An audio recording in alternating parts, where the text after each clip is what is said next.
You have a triple helix. I have a triple helix, yeah. Yeah. So, the zoo is an ongoing series, so is there going to be any kind of resolution this season before we get to the end, or we're not going to? You know, this season sets up season 3, the way that they end it. You know, I think selfishly we want the show to keep going, so they keep the door open, and anytime a door is kept open, there's a little bit of a cliffhanger, right? But you do get answers. A lot of answers that you get during the season actually come from Jackson's past.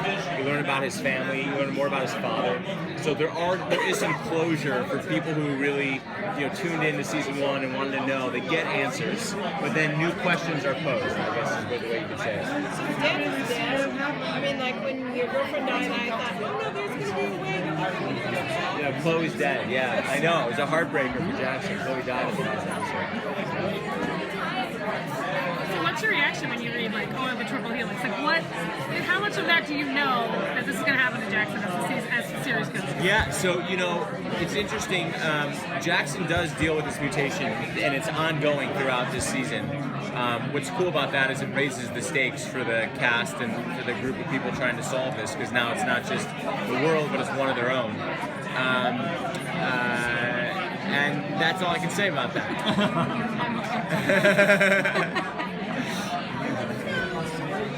I wish I could say more. You can tell us everything. You won't tell anything. Yeah, we'll keep it to ourselves. Yeah, just keep it secret. What you say at the table stays at the Right, table. this is all amongst friends. Yes, yeah.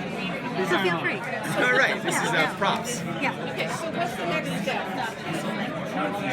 What can you tease? Because we just had one episode with now back on the plane. Sure. Yeah, so, last episode Chloe gets killed.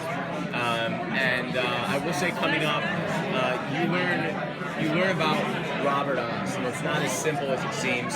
And even though he's, dead, that doesn't mean he's not affecting the group in the present. So things that he's done start to come back, resurface, and adversely affect the group and provide us a whole new set of challenges.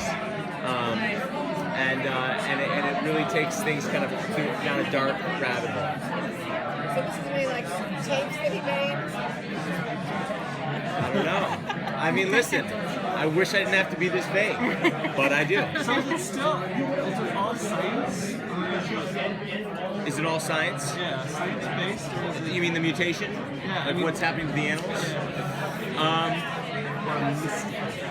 Or you mean as opposed to like mysticism? It is science-based. It is So science-based. somebody's to blame.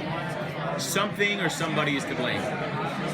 Yeah. Not aliens. It's, I think it's safely say it's not aliens.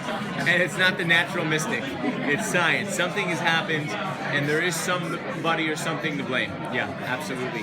Which I think is great, because it keeps a very heightened show that's very out there, very fictional, somewhat grounded, right? It can kind of bring it back to this place of, we're not going to move that needle. Like, you can trust the fact that it is science, and we're trying to figure out why.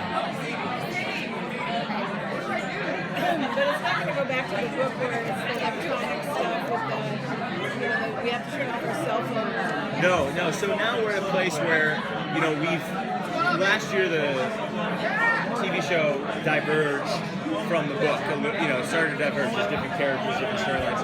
And this year it's like we're creating all the new stories. So all the new plot points are new. James is still very much a part of it. He's an executive producer, and he's actually really fond of the show. I was just with him at a convention. He's like a fan of it, which is awesome because you're taking someone's book and changing it. But it is new story. It's stuff that we're creating. Yeah, in a writer's room in LA. Not me personally. And what's it like working with all the animals? It's great.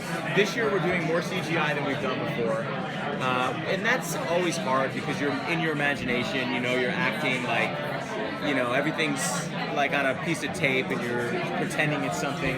But when there are animals on set, it's fine.